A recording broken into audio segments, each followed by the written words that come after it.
Oh, what's up, everybody? Ooh, stumbled there. All right, what's up, everybody? Welcome to the show. It's Fantasy Football Today, presented by BetMGM. Make it legendary, like Wild Card Weekend. Jimmy, I'm going to read you the scores from Wild Card Weekend last year. Okay. Houston 32, Chargers 12. Okay. Buffalo 31, Denver 7. Okay. Baltimore 28, Pittsburgh 14. Okay. Philadelphia 22, Green Bay 10. That was a pretty good game, even though a 12-point game. Minnesota 27-9, Rams over the Vikings. And then we had one-score game. You remember who it was? The one-score game last year? Uh-huh. I don't. It's the Washington 23, Tampa Bay 20. Oh, yeah. Oh, my gosh. This is incredible. Here are some notes from our CBS Sports research team. We've had so far in 5 games over 2 days, 12 fourth quarter lead changes, which is the most in a single postseason of all time. We have had 4 game-winning touchdowns in the final 3 minutes, most in a single postseason of all time.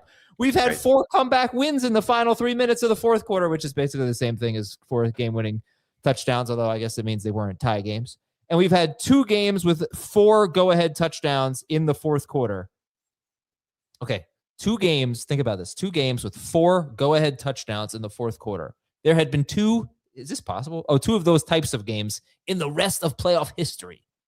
So we've already matched that. It's a pretty unbelievable weekend, huh? I mean, I would say, you want to throw in the Hurricanes game. Like, outside of really the Patriots game and the Indiana game, we've had pretty good football for college football and NFL the last, 6 days now? Yeah. Well, let's see. Thursday, Friday, Saturday, Sunday. Only 4 days. 4 days. That's crazy. Yeah, amazing. It's pretty great stuff. And surprises. My Super Bowl champion's out. I had the Eagles. Oops. Yeah, I don't think you were alone in that. I was a little nervous because I had Rams Bills in the Super Bowl, and obviously that got pretty close. Bills was the one that made me the most nervous. Rams game obviously was a little nerve-wracking watching it, but yeah, it's I think that the sentiment across the board, anybody that covers the league or certainly fans of the league thought this was a pretty wide open playoff race, and it seems like that's going to be the case. I think I'm pretty sure Dave said I wasn't far off from him, but he thought that the Eagles would blow out the Niners. Clearly that did not happen. And kudos to San Francisco with another major injury. My God, that's unfortunate for George Kittle. Yeah. But surviving that, and then, seeing just how the Bears rallied from what looked like was going to be a blowout in the first half, how the Packers were playing in that game.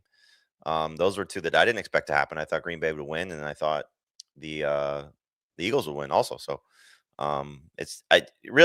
you tell me right now, Seattle, Denver, the 2-1 seeds. Okay, yeah, great. We'll see what happens Monday night. Like, this is still so wide open right now. One more note from our research team. The Buffalo Bills are the only team left in the field that ranked top 7 in preseason Super Bowl odds. That's crazy. Yeah. That's amazing. All right, let's get to the news and notes. We got some winners and losers also from the weekend, from Wild Card Weekend. We're thinking Dave will be on soon. Fingers crossed there. And we got a lot of great other podcasts. Our Cover 3 podcast is fantastic college football talk, so you got to listen to that. Fantasy baseball ramping up. They're doing mock drafts, reacting to the Alex Bregman news, reacting to everything. Go to cbssports.com/podcast. We have so many shows. cbssports.com/podcast. What a night that was for Chicago fans, by the way. That signing came through during the game. Did it really? Yeah. That's cool. There's a lot of hey, maybe Bregman can score a fourth quarter touchdown. How about that 4th down throw to Odunze? Man. I mean, he makes some of the most ridiculous throws and some of the most mind-numbing throws that you'll see. Yeah. He's fun. They're a fun team. Okay, yeah, news and notes. Oh, sorry. Did you say something? I said very fun. Yeah. Okay. George Kittle, torn Achilles in January. Oh, man, just stinks. Yeah, obviously, his status for week 1 will be in question. Status for 2026 will be in question. What do you make of this right now as you evaluate ranking Brock Purdy? Everything kind of in flux for the 49ers right now. Everything is in flux for the 49ers right now. I mean, you don't know what Brandon Ayuk is going to do or what they're going to do with him. Juwan Jennings is a free agent. Ricky Pearsall can't stay healthy. So we have to see what Purdy has at his disposal. I mean, it's hard to trust him fully if he doesn't have probably two of those guys available. I hope this is not the end of Kittle. I'd be surprised if it is, but he's 32, so he's not young. Hopefully he comes back and can, still have some productive years. I'd be surprised if he retired, like I said, but can he still be an elite fantasy option? This is really a devastating injury for somebody his age. So my guess is, if he's ready for the start of the season, we're talking late round flyer, especially if you have an IR spot, because you have most likely a pup list situation coming. They've been very cautious with injured guys in the past, despite what Kyle Shanahan says at times. So Jake Tongas is somebody that's going to be very interesting. He's a restricted free agent, I believe. And he's filled in very nicely for Kittle in the past. But as we sit here right now, I feel like, did I have Purdy in my top 12? I think like just in there. I don't know that it was for me. He won't be now. Right. I think he probably has to leave the top 12 for now. I mean, I'm sure we could probably look at his games that he's played without Kittle. I'm guessing they've been pretty good because Tonja's been really good, but still, there's just so much working against them. I had him 10th. Chicago, big win for them, but they lost a couple of important players. Offensive tackle Ozzie Trapillo and linebacker TJ Edwards are going to miss the rest of the season, however long that may go. The Patriots lost cornerback Christian. This is a big one here. He has a head injury. Hopefully he can come back for next week's game. But Christian Gonzalez for the Patriots cornerback, he's out. Matthew Stafford hurt his finger. He had tests on it. The x-rays came back negative. It's San Francisco's at Seattle, so it's the Rams are at Chicago. Yep. Next week. Cam Scadaboo said training camp is his goal. Which is, I mean, it's great if he's ready for the start of training camp. I was hoping he'd be ready a little bit earlier than that, but Scadaboo's hoping to be ready by training camp. Rough news for the Panthers. Great game. They fought their hearts out, but they lost the game, and they also lost left tackle Ike Ekwonu, a ruptured patellar tendon in his knee. Could be a long recovery. Saw 6 to 12 months floated around just by ESPN or, but not by the team. But the same with the Bears left tackle too, so we're looking at similar injuries. Oh, Trapillo? Oh, okay. Yeah. And Rico Dowdle, rough game for him. He is a free agent. He says he wants, wherever he goes, he wants to get the bulk of the carries. Oh yeah. I think that's probably a lot of running backs probably feel that way. He's one of your losers. Chuba Hubbard played 61% of the snaps in this game, which was his highest since week 3. The Falcons hired Matt Ryan as president of football operations. And we do have some coaching news, Jamie. This happened basically right after our show ended last week. The Dolphins fired Mike McDaniel. They then hired former Green Bay executive, John Eric Sullivan, to be their new GM. But the Dolphins need a new head coach. Mike McDaniel's out there as a head coach or coordinator candidate. The Bucs fired Josh Grizzard, their offensive coordinator. And the Commanders promoted quarterbacks coach David Blau to offensive coordinator. So funny that we were talking about him as like a bye-week replacement at times in the last couple of years. Yeah. The David Blau year, yes, with the Lions. So this coaching, I mean, especially with LaFleur, there's going to be a decision about LaFleur today. I mean, this is looking like a kind of a loaded head coaching crop potentially. Harbaugh, McDaniel, Stefanski, maybe LaFleur. But your thoughts on what's going on right now? Well, I mean, the Dolphins' timing speaks to a potential Harbaugh scenario. Now, probably by the time people are listening to this, Harbaugh, I believe Monday, is supposed to have released or will release his interview schedule, which will be a little telling in terms of where he is thinking. So, you've heard Miami, you've heard the Giants, the Titans, and the Falcons, I think, are the 4 teams that he's been somewhat associated with now. I wonder if he's considering Green Bay, if that's something that the Packers would be looking into. And I still wouldn't rule out if Buffalo loses this week, if McDermott is in trouble because of, lack of Super Bowl appearances in that team and clearly what they have going into a new stadium, etc. So there's probably still some dominoes that could fall that may change some things. But I think what makes the most sense for McDaniel, if he doesn't get a head coaching job, he's also rumored to be a potential candidate for the Lions offensive coordinator job, which I think would be awesome. because of some of the concepts that he would bring to that team. Now, clearly not a mobile quarterback, but he's dealt with that with Tua as well. But yeah, I think that would be fun. I saw somebody rank the job openings as Ravens head coach 1, Lions offensive coordinator 2, Giants and Dolphins and Titans, I think, or Falcons. I forget the order was, but it was the funny part was the Lions offensive coordinator job too. So I think it'll be interesting to see where, again, some of these guys end up. Clearly, for our perspective, McDaniel will be one to follow. Stefanski will be one to follow. Cliff Kingsbury will be one to follow. Clint Kubiak will be one to follow. The reason I bring those names up, those are the offensive guys. Mike McCarthy as well. So we'll see where they end up and how that changes the offensive landscapes for those teams. Yeah, I think you could argue that the Packers' job would be even more appealing than the Ravens' job. I mean, they'd both be great. I'd be surprised if they let LaFleur go, though. I hope they do. As a Giants fan, I hope they do. I would love another great. I mean, the guy's been so successful. I know you can nitpick and he blows fourth quarter leads and whatever, and they don't get as far as they should. But it's really don't take it for granted. Don't take a successful head coach for granted. And he's great for fantasy, but for Jordan Love, who you had as one of your winners, it obviously runs a great offense. I mean, you think about the Jaden Reed touchdown catch. It was such a well-designed play. LaFleur is just really great for fantasy. You get an efficient offense. But the last 2 years, they've been so run-heavy. They've been one of the most run-heavy teams. Their pass rate in the last 3 seasons since Jordan Love became the starting quarterback, 14th, 30th, 28th. So Love is still playing really well, but it's going to be hard for him. He's not a huge rusher, right? He's on pace for 233 rushing yards this year if you remove week 16, which he left early with an injury. And no rushing touchdowns, by the way. But he can't be on a team that's 30th or 28th in pass rate and be a must-start fantasy quarterback. He's on a team that's 14th in pass rate like he was 3 years ago before they got Josh Jacobs. Then sure, we could have a great fantasy option. Totally agree. And you see who I have as one of the losers on this list is Josh Jacobs. And I wonder if we're starting to see the potential downturn of Josh Jacobs. And maybe that changes some things for the Packers. Now, I also wonder if Tucker Kraft had stayed healthy, what this team looks like. And this is kind of why I think if the Packers are being smart about it. Like, you lost arguably your best playmaker in the passing game, especially at a time when you didn't have a healthy Christian Watson. And then you lost your best defensive player. Like, is that LaFleur's fault? No, and the Parsons thing, would they lose 6 straight since they lost Parsons? I think 5. 5 straight. I mean, it's so obvious what the issue was there, right? So, they went all in on a guy and he got hurt. And you could argue that if he stayed healthy, especially if Kraft stayed healthy, like, they were one of the favorites. Yeah.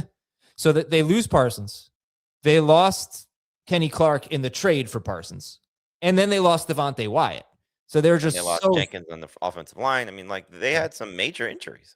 Yeah, very thin up front. Very thin. Okay. That's it for our news and notes. But it's not it for football, all right? It's still time for football at BetMGM. And when you register with BetMGM, you'll get instant access to a variety of parlay selection features, live betting options, boost tokens, and the best daily promotions in the business. Plus, when you huddle up with BetMGM at your fingertips, every pass, every catch, and every game matter more than ever. Football is back. Don't miss out on any of the hard-hitting action. Place your money line, prop, and parlay bets with BetMGM today. I've got a segment called I'm an Idiot, but you guys are idiots for not correcting me when we come back. Oh, and Dave's here. Hello, idiot. What's up, fool? We'll be right back on Fantasy Football Today. When you need your sports news all the time, we've got breaking news to bring to you. CBS Sports HQ gives you a snapshot of all the sports that matter to you. When you need your sports in a snap, find it on CBS Sports HQ. Streaming free anywhere you are. Okay, here's our segment. I'm an idiot, but you guys are also kind of idiots for not correcting me. So I went through here's my ideal fantasy league setup. We're going to do no matchups in the first 2 rounds of the playoffs. We're going to start a week early so we can have a 2-week championship. There's bye weeks in week 14. We said that to you. Did you? Yeah. I don't remember you saying that. They were saying it in the chat too. Like, I remember that.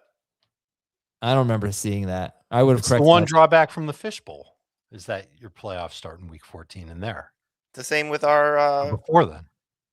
with the FFT Open is kind of like that. At least we get a buy. That's what I was thinking of. Sure. The Fishbowl has this very smart, calculation where it takes your average points for the first 13 weeks, and it's not just like a normal playoff week.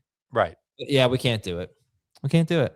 So it's flawed, but still no match. We won't have a 2-week championship. That's the only thing I could say. But we will have no matchups in the first 2 rounds. Just 2 highest scoring teams advance. Okay, well, I'm still an idiot.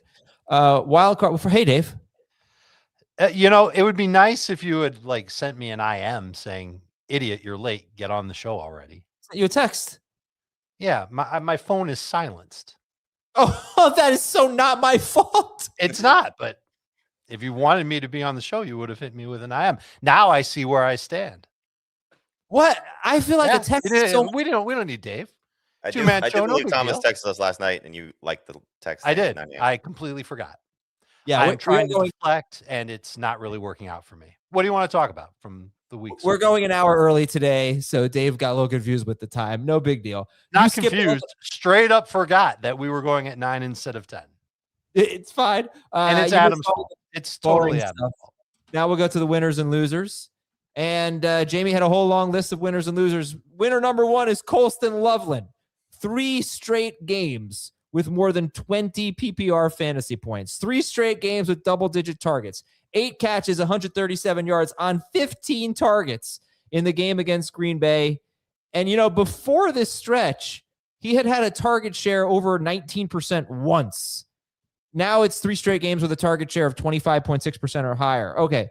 Jamie, are we gonna do we look at the full season with Loveland? Do we just focus on these last 3 games? How do you evaluate this? We have at least one more game of Loveland. How do you evaluate this hot streak in the midst of it? Wasn't like a great season for him. He was, I think, tight end 18 per game in PPR.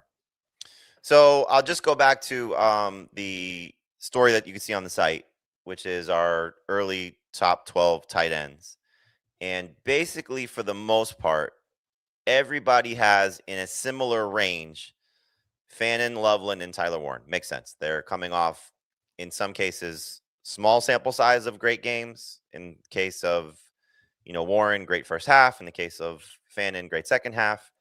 Almost everybody had Fannin over Loveland except for me. And the way that I wrote it in there was, I want to see what the Browns do at quarterback and coach before I potentially put Fannin back ahead of Loveland. I'm not doing that anymore. Loveland is ahead of Fannin. And the way that I wrote it in the story was, this was the guy in a loaded tight end class that went first to a coach that loves to use tight ends. And I think part of the problem why we didn't see this production was the shoulder injury that he was dealing with at the start of the season, and finally got healthy, finally got worked in. And now you're seeing the benefits of what he can provide, and certainly the production that he can provide. And so we'll see what the Bears do with DJ Moore. We'll see what this team looks like. Obviously, Romeo Odunze during the stretch has been non-existent with the foot injury and missing all this time since week 13.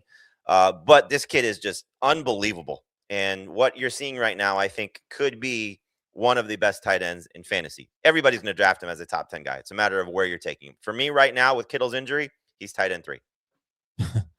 That's wild. Do you think he will be? He was tight end 4 before that. So just to give you, I know it's not like I moved him up dramatically from 1 game. No, and it's 3 games. And like I said on the preview, his target per route run rate had been very good. He just wasn't running enough routes. Now he's basically a full-time player, and he's still getting all these targets. And do you think, Dave, that Colston Loveland will be top 2 on his team in targets next season? Because once again, it's still very important. We did have a top 4 tight end, Jake Ferguson, finished as tight end 4 overall this year. He was 3rd on his team in targets, but 8 of the top 10 tight ends this year were top 2 on their team in targets. It's still very important. Do you think he'll pull that off next year, Loveland? I think he might be top 1. And it's because he's just such a dynamic player, and he's not a typical tight end by any stretch, but we knew that. I remember when I studied him before he was drafted, I compared him to Darren Waller, but as I watched him against Green Bay, another tight end came to mind, and that was Brock Bowers. And I wonder if he could reach that high where he's the number 1 target getter every week. Adam, we talk about layups and long balls. He got a couple of easy throws in this game against Green Bay, but boy, did he get a lot of deep targets as well. He caught a bunch of them. Big time player. And he was ahead of Kittle for me anyway, because I kind of expected a step back for Kittle in 2026. Now, obviously, Kittle's hurt. It's easy to put Loveland ahead of him. I kind of want to see what happens. It's the opposite of what Jamie said, but it's still sort of the same. I want to see what happens in Cleveland before I move Fannin behind Loveland, because it's not like Harold Fannin is a turtle. He can move really well too, and he could very easily lead Cleveland in targets himself. So they're both awesome tight ends. These two are going to be the reason why you don't want to overreach to get Trey McBride or Brock Bowers in round 1 in your PPR drafts coming up this season. I'd be very surprised, though, if Cleveland gets the right leadership and quarterback in place, and in Indianapolis gets the right quarterback in place, if we're not looking at Loveland, Fannin, and Warren, in whatever order you like them, in the first 5 rounds. So I don't think there's going to be a huge discount between those 2 tight ends, which are going to go probably end of round 1, beginning of round 2 for McBride, probably late round 2, maybe early round 3 for Bowers, depending on that quarterback coach situation. Obviously, we think the quarterback is coming from Indiana. But with the way that Loveland is finishing, with the way that Fannin will be ranked and hyped, and if Warren gets the right guy in place, I'd be very surprised if we're looking at guys going past round 5. They'll be top 50 players for sure. Someone says in the chat, Adrian says, with Ben Johnson, he can be the number 1 tight end next year. Yeah, could be. I mean, can't rule it out.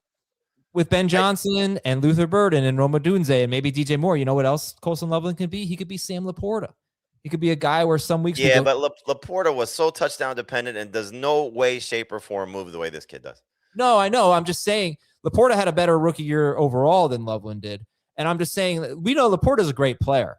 In some other world on some other team, if he had the targets consistently, he could be a true game-changing tight end. But some weeks it's a Laporta week. Some weeks it's a JMO week. It's always a St. Brown week. That's my fear with Loveland, is that there's just going to be some peaks and valleys. Yeah, but I think it could be a Loveland week, and then some other weeks it'll be an Odunze week, and some other weeks it'll be, or I'm sorry, the way you phrase it. Some weeks it'll be an Odunze week, some weeks it'll be a Burden week. It will always be a Loveland week. I think that's where we're headed. Okay. Let's combine our next 2 winners from Jamie. Romeo Doubs, 8 catches, 124 yards, and a touchdown on 11 targets. And Jordan Love scored 38 fantasy points through 46 passes in this game at Chicago. He really finished the season pretty strong, except the game at Denver. And then he left the first Chicago game early with an injury. But yeah, he played well down the stretch. Jamie, why'd you put Love and Doubs on your winners list? Well, Love, we kind of touched on already. We'll see what happens with the head coaching situation there in Green Bay. But if you want to just tie it into Josh Jacobs, I wonder if, Jacobs is starting to maybe break down a little bit and we see a little bit more of a pass-friendly offense for the Packers. Like you listed the numbers, 14, 30, 28 in terms of their pass rate. We get maybe a little bit more closer to the middle of the pack, get back to that 14 number. And we'll see what they do with the receiving core. Doubs is a free agent. I'm very curious to see where he's going to go. It's funny. I was at a baseball field on Sunday, and a guy I haven't seen in a while, he's like, oh, I can't get a parlay right to save my life. This Romeo Doubs, I can never figure him out. I'm like, well, let's see where he ends up next year, because that'll be an interesting scenario if he signs with a team that can feature him a little bit more. I don't know if that will be the case, but clearly this is a wide receiver needy league, and if the right team does not get the right player in the draft, maybe Romeo Doubs is a cheap alternative, let's say, to an Alec Pierce, or maybe doesn't trade for an A.J. Brown. Doubs could be that next tier of guys that ends up on a team that we can maybe consistently trust him as a number 3 fantasy receiver. He could also just be a guy that's terrible because I don't know if he's a great player, but at times he has great production. So depending on where he ends up, I'd be very surprised if he stays in Green Bay, but depending on where he ends up, he could be a good mid to late round pick in fantasy that can provide some good, if not potentially borderline starting production. All right, we'll skip to the next. And Love will be a good, fallback option at quarterback. Dave gave you a great scenario of taking 2 guys with late round picks. I think Jordan Love is an excellent late round pick. Will be in that top 15 range. I'm sure none of us had him ranked in the top 12 with the 6 of us that gave the quarterback rankings. But when you start to get past that group of now probably where Purdy should belong, but Herbert, Lawrence, Caleb Williams, those type of guys that aren't going to be drafted in the top 5 or 6 range. I think you get to that next group of guys. Jordan Love becomes part of that next group of guys, again, depending on who the coach is in Green Bay. All right, let's get to our next 2 here. I'll lump them together. A couple of wide receivers that had big games. Jalen Coker, 9 catches, 134 yards, and a touchdown on 12 targets against the Rams, coming off a 6-catch, 47-yard touchdown performance, 47 yards and a touchdown performance against the Buccaneers. And Bryce Young threw 40 passes in the game against the Rams, third most pass attempts of the season. So Coker. And then there's Khalil Shakir, who Pokemon caught all 12 of his targets, 82 yards, scored 20.2 fantasy points. That was after 5 straight games with no more than 11.5 fantasy points for Khalil Shakir. Jamie, who do you think you're going to, I'll throw it to Dave. Dave, who would you right now, if we're drafting right now, Jalen Coker or Khalil Shakir? Who goes first? Shakir still goes first, even though I do anticipate Buffalo adding something at wide receiver to try and help them out to win on the perimeter. But the story on the season for Shakir is that whenever Buffalo's needed him, he's come through. And it's trying to predict how a game's going to go for Buffalo. If it's a matchup where you think James Cook is going to take off, well, Khalil Shakir probably isn't going to be somebody who's going to help you in fantasy. But if it's going to be a competitive game, maybe a high-scoring game, maybe one where Buffalo's trailing, yeah, Khalil Shakir is your man. And I would imagine it's going to continue to be that way next year. Not necessarily a top 36 fantasy wide receiver, but kind of like what Jamie was talking about with Romeo Doubs, someone that you'll draft soon after, who you'll use as a number 3 receiver at times over the course of the season. And Coker can get to that part. He can be a contributor at times in fantasy. I'm not ready to say that he's going to be a must-start fantasy receiver every single week. This was an awesome game. And it reminds me a little bit of last year. He finished last year strong too for Carolina, and he did the same this year.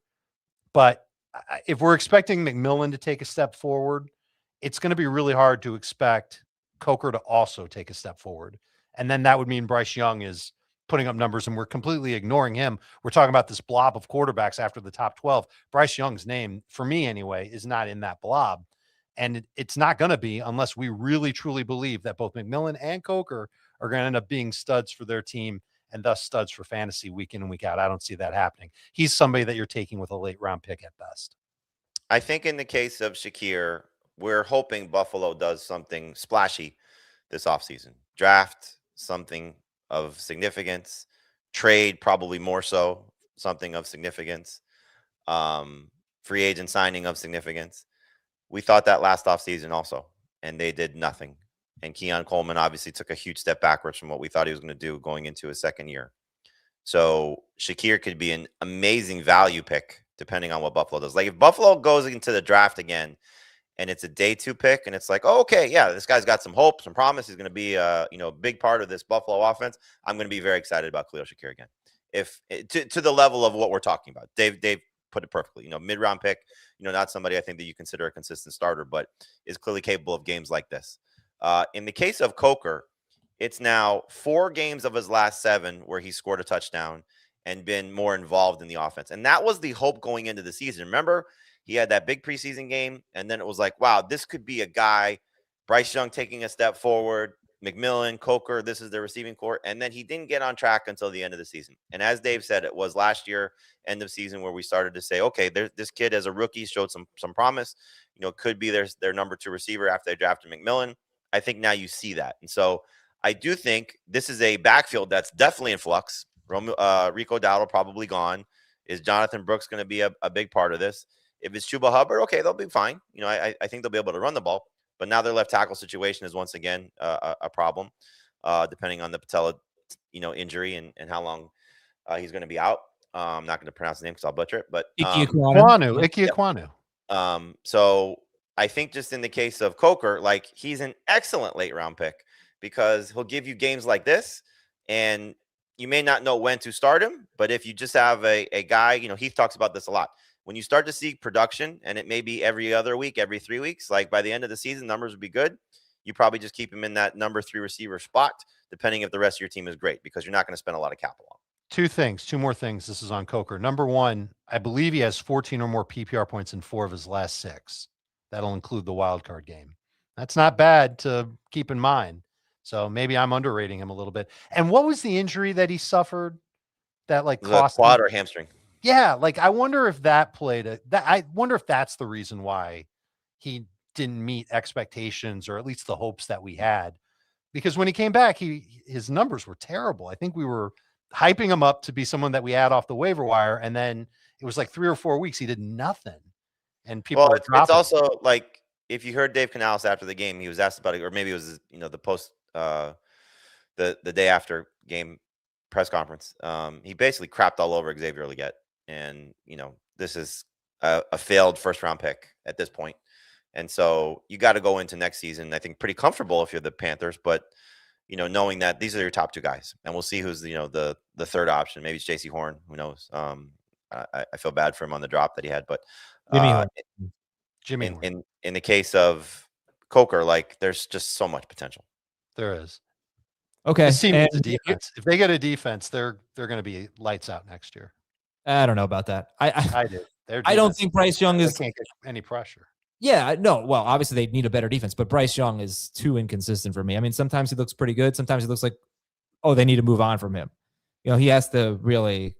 He's going to be one of these guys that needs everything perfect. Great offensive line, great playmakers around him, great defense, to carry him. He's not going to be a guy that carries a franchise. Sure, but in that division, if their defense can do a big turnaround, they'll win the division again and be much better than they were this year. I mean, they won the division sub-500. Yeah, but they won it with 8 and 9, and that defense stinks. So just imagine if they could just get more pressure. Yeah, but you could say the same thing about the Bucks are a player or two away. Obviously, the Falcons are get the quarterback. The Falcons are definitely one of those teams too.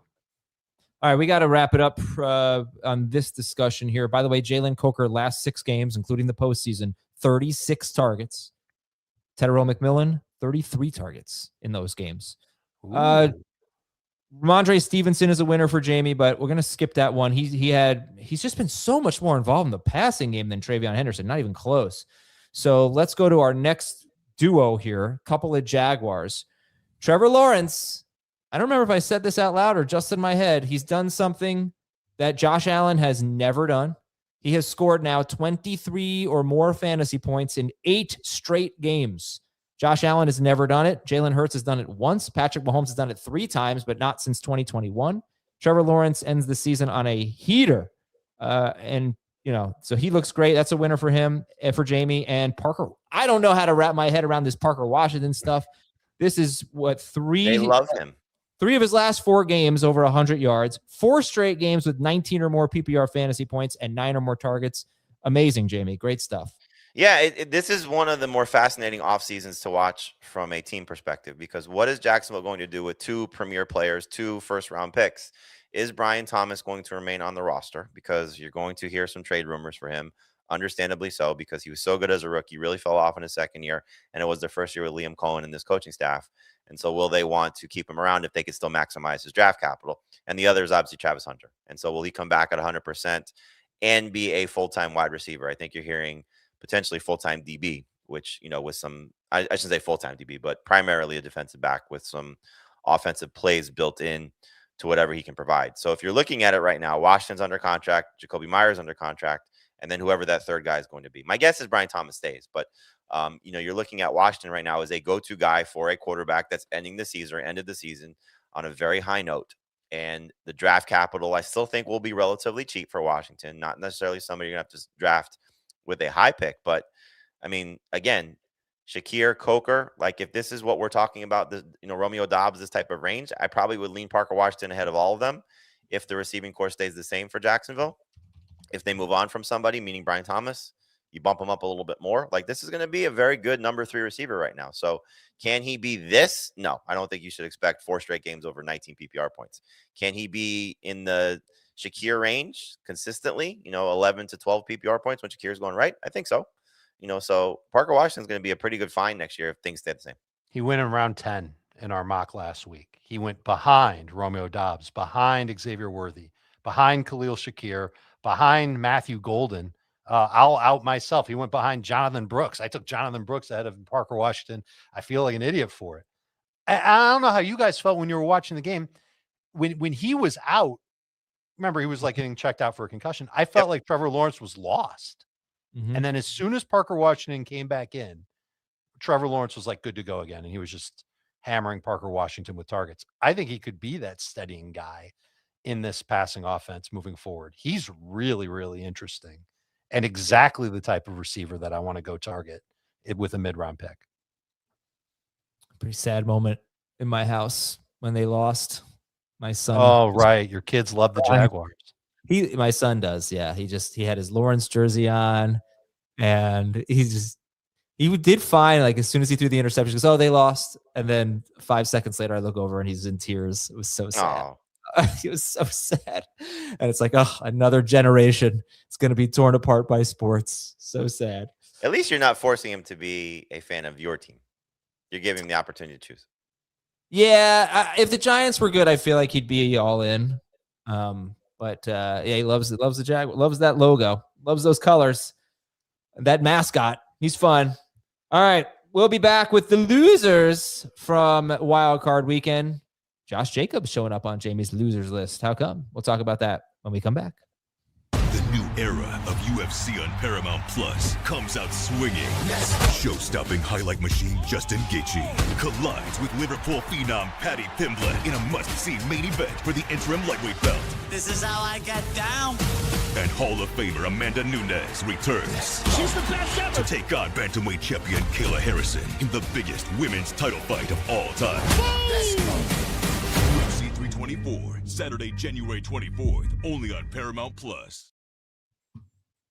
On to the losers. All right, Jamie's list starts with Romeo Odunze. He came back finally. 6 targets with Caleb Williams throwing, I believe, 48 passes in the game. So 6 targets, not very good in that respect. 2 catches for 44 yards. What'd you think about Odunze? You don't want to judge him fully on the first game back after extended absence, but it's more about what has changed since he went down, even the couple of games before he went down. And it was the emergence of Colston Loveland, the emergence of Luther Burden, the potential still of DJ Moore staying. And I think just the expectation of what Romeo Odunze is compared to where he was when he first got hurt. We were talking about him as a must-start fantasy option. I think he's going to get drafted as a low-end number 2, high-end number 3 receiver in that range. You know, again, when you look at rank lists and you see a guy, let's say around 30, I think to me that's still a number 2 receiver, which is probably where he'll end up in that late 20, early 30 number. But I don't know if I could draft him. I will not draft him ahead of Loveland, and I probably will not draft him ahead of Burden at this point. And so I just think you look at where he's sort of ended up by the end of the season, unless he has a monster playoff game next week or playoff finish, I don't think he's top 3 in terms of Bears targets, at least for me, in terms of fantasy drafts. Dave, which Bears wide receiver goes first for you? Burden. I think, Burden, this was the first game with everyone back, and Burden really didn't have a lot of targets either. I think he also had 6. What was his route rate? I don't think it was particularly like high. 64%, so since he's there, he had 7 targets, 3 catches, 42 yards on 7 targets. Now, 7 targets, again, is usually pretty good. But when Caleb Williams throws 48 passes, 7 targets isn't that great. You had 15 going to Colston Loveland. That was the big thing there. But yeah, for Burden, let me see. I have it here, the routes for the Chicago receivers, I believe. Maybe. Oh, yeah. Colston Loveland, route participation. Colston Loveland, 91% of the routes. DJ Moore, 85%. Romeo Odunze, 72%. Luther Burden, 64%, which is pretty normal. I think he's just going to stay in that role. Slot guy, not going to play all the time. That's not great. Reminds me of Jaden Reed. A lot of potential there, but not on the field enough. I hope that changes, but didn't change in this game. It's been pretty consistent, about 64% of the routes for Burden. Right. I think it could come down to, first of all, there's a whole offseason to play out. And if this Bears offense does move toward the younger receivers, then I can't imagine it's going to be a big role, if any role, on this team for DJ Moore. That would open things up for Loveland, Odunze, and Burden, obviously, to dominate targets. Based on the way that we're thinking about Loveland, or at least the way I'm thinking about Loveland, it's going to be a battle each week between Odunze and Burden for who's going to be top 2 in targets from week to week. And that just makes me interested in drafting them at a good price. I don't want to reach for them. I don't necessarily believe they're top 50 guys. Just kind of wait a little bit. But I feel like Burden is a little bit more exciting, a little bit more flashy, a little bit more versatile. And he could certainly bring in deep balls. We've seen that this year. And also rake in short catches from Caleb Williams. All right, next loser is Josh Jacobs. Jacobs had 19 carries. He scored only 6.8 fantasy points at Chicago. Now, for the season, Jamie, Jacobs finishes as RB 12 or 13, depending on the format, RB 8 or 9 per game, depending on the format. His last 2 games were really bad, last 2 games of the regular season. One of them, he was playing hurt, got benched. Second one, he left with an injury. But in weeks 1 through 15, he averaged 17.8 PPR fantasy points per game. Really, really good. Why is he on your losers list? Based on where I think the expectation is for him still. And I'm basing that off of where we all have him ranked. So our collective group having him for the most part in the top 10. And so is he still a top 10 fantasy running back? And so you start to compare him to some of the younger guys, specifically, the second year guys. So I think we probably all at this point would take Omari and Hampton over him if the offensive line is right for the Chargers. Then you start to look at where Genty is. You look at where RJ Harvey is. You look at where Trevion Henderson is. I think it's easy to take Jacobs over Henderson at this point. But is the sliding scale continuing to fall back a little bit? And then again, you look at what the coaching situation could be. I just wonder, like, as I said earlier, like, are we starting to see maybe the downturn for Jacobs? Body starting to maybe break down a little bit, age becoming a factor.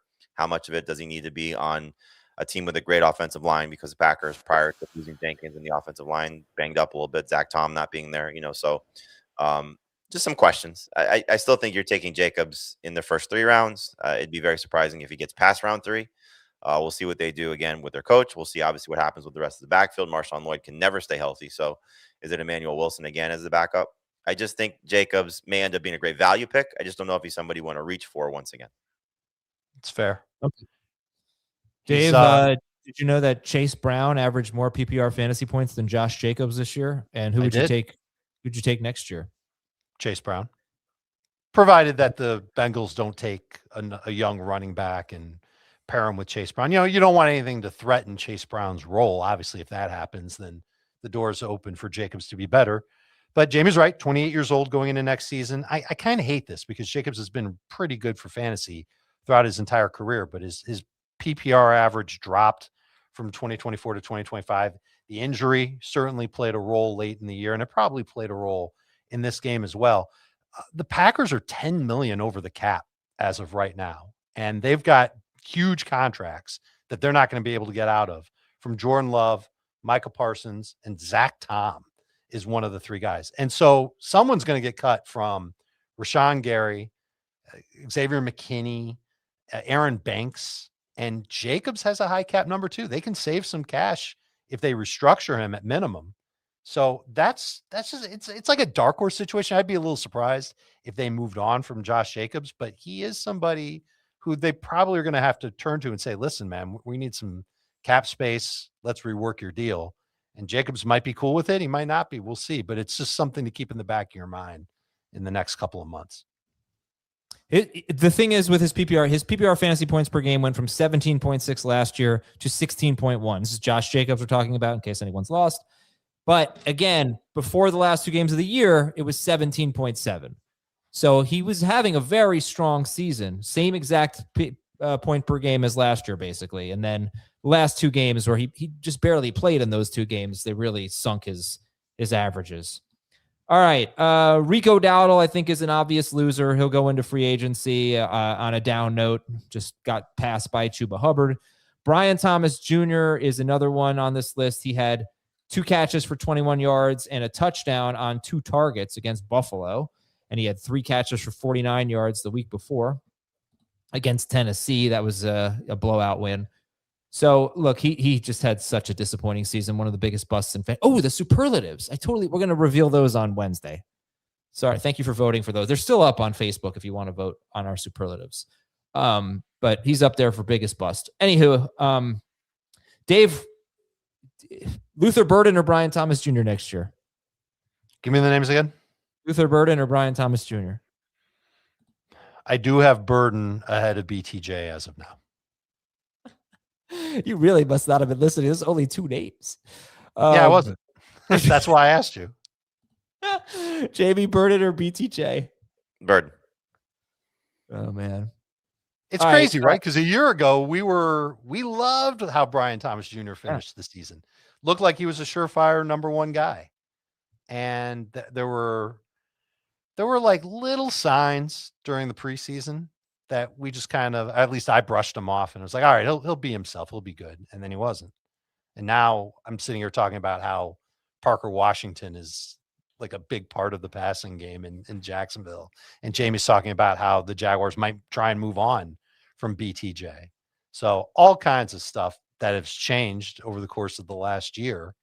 And you can't, I don't know if we can pinpoint it on wrist injuries or anything else. Learning a new offense. It's just weird how it all happened. And I don't know where to go with it in fantasy.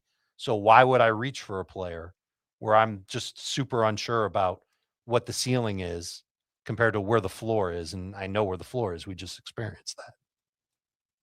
This is one of the worst sophomore seasons from a guy who had a great rookie season, maybe ever. He averaged 9.9 PPR fantasy points, wide receiver 47 per game. Let's say 46 per game. You eliminate some guy who played Ronnie Bell, who had one game. You know, he had as many. I asked Luther Burden or Brian Thomas Jr. He had as many PPR fantasy points per game as DJ Moore. He was worse than Troy Franklin. He was barely better than Ricky Pearsall.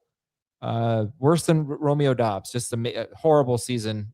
And yeah, a tough evaluation. We're going to finish with a pair of Eagles here. Jalen Hurts and AJ Brown, Jamie. They're on your losers list. Jalen Hurts finishes as the number 7 quarterback per game in both 4-point and 6-point per passing touchdown leagues. I really feel like he had at least 2 games, including this playoff game, with bad weather. You know, the Bears game, really windy, and he struggled there. He scored in that game. I actually scored 20.3 fantasy points, but was a struggle. And this game against the Niners, tough conditions, 14.1 fantasy points, but nothing. But I think the Eagles offense is such a flop this year. 21st in scoring. How is that possible? And your thoughts on Brown and Hurts? I saw this. Dan Orlovsky from ESPN tweeted this. The number of times that Jalen Hurts had design runs in 2024, he had 96 of them. In 2025, he had 41. And that's terrible for what this offense needs. It's terrible for his fantasy production. Clearly, this is a team that's going to evaluate its entire coaching staff. So if Sirianni returns, there's no way that their offensive coordinator can come back. It just has to change in some capacity. So that's a big part of all of this when you look at Hurts and clearly AJ Brown. And, you know, you keep saying jokingly, but could be serious, that AJ Brown could be on the Bills. It would not be surprising if AJ Brown is no longer a member of the Philadelphia Eagles. And how will you feel about Hurts if it's Devontae Smith, Dallas Goedert, and rookie Jahan Dotson, you know, somebody that's not elite, and AJ Brown I still think is elite. So it's just a matter of where AJ Brown goes. And part of the reason why I put AJ Brown here was because you and I were the only ones who had AJ Brown ranked as a top 24 player, Adam, of the 6 of us who did the rankings. And I drafted him in the second round last week when we did our first PPR mock draft. Like, I don't know if I could do that anymore, you know, so depending on where he ends up, round 3 is probably still a good spot for him. And if he's with the right quarterback, you know, Josh Allen, for example, then I think round 2 is probably where he'll probably get drafted. But I mean, this was not a good season overall for AJ Brown. Worst season as a member of the Philadelphia Eagles, despite finishing in the top 12. Clearly a downturn for Jalen Hurts as well. So frustrating across the board for both these guys, especially the way that it ended. And Dave, I just think that they're probably going to fire their offensive coordinator. They hopefully can keep their line healthy. Their line so banged up all year. Lane Johnson didn't play in this game against San Francisco. If they can keep AJ Brown, if they do want to keep AJ Brown, I still feel like there's a potential for a big bounce back here. That design runs stat was very interesting because if you look at Jalen Hurts, 7.1 yards per attempt, it's basically exactly the same as what he did in 2022 and 2023. 4 yards per carry. That's the same as the last 2 years. It's just the pass volume has been lower and the carries are now lower. But I still think the tools, the pieces are there for this offense to be great. You still feel that's possible for how possible for the Eagles? I'd be a little more worried about it than normal because I do think that they have a lot of players that are older. And when a team tries to run it back with older players after a down year, I don't have the evidence to say that it never works out, but sometimes it doesn't work out because players are older and you hang on a year too long. And that would be a concern that I would have for Philadelphia.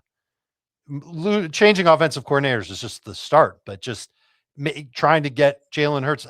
What were his passing metrics otherwise besides yards per attempt this year compared to last year? They couldn't have been as good. So he had a down year throwing the football, even though he had the same receivers around him. Does that sound right? Okay, well, let me tell you his 17-game pace compared to last year. Right. Last year, his 17-game pace, I'll just round up and down. 3,500 yards, 22 touchdowns, 6 interceptions. This year, 3,430 yards, 27 touchdowns, 6 interceptions. So very, very similar, actually. He did average 3 more pass attempts per game. Last year was 8.1 yards per attempt, which was great. But the 2 years before that, 7.0, 7.3, then 8.1 yards per attempt. Then this year, 7.1 yards per attempt. So back to where it normally is. He was on pace for 5 more passing touchdowns this year than it was last year. The biggest difference is the rushing. Last year, he was on pace for 715 rushing yards and 17 touchdowns. This year, Jalen Hurts was on pace for 447. So not quite 300 fewer, but almost 300 fewer rushing yards and 8 fewer rushing touchdowns. That's the big difference. And they didn't run nearly as many plays. I think they said on the broadcast yesterday they had the most 3-and-outs in the NFL, or the highest 3-and-out rate.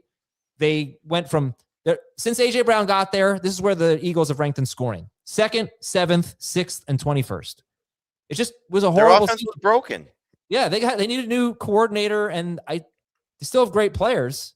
I think I will say this about A.J. Brown. A little bit reactionary, I guess, on my part to say that he, loser, but did finish the season, his last 6 games in the regular season, averaging 19.8 PPR points per game.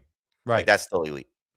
Was that since the Twitch stream where he said, drop me in fantasy or something like that? It probably coincides with that. He had 4 of those 6 games with 16 or more points. So, all right, we do have to run, unfortunately. We're just sorry, Dave, to cut you off. Okay, I was just going to say the efficiency for Jalen Hurts did drop from, it's pretty obvious. And then of those designed runs, how many of them were tush pushes this past year? That's probably going away anyway. We said that last year and it didn't. Yeah, I think this year it's gone. I feel more confident in that than A.J. Brown going to the Bills, which I feel very confident in. Okay, we have to go. We have to wrap it up. Thank you very much for watching and listening, everybody. We have an episode of FFT Express coming up if you want to hear that. I think that'll be in your feed on Tuesday, and we'll be back on Wednesday with another episode of Fantasy Football Today. See you later.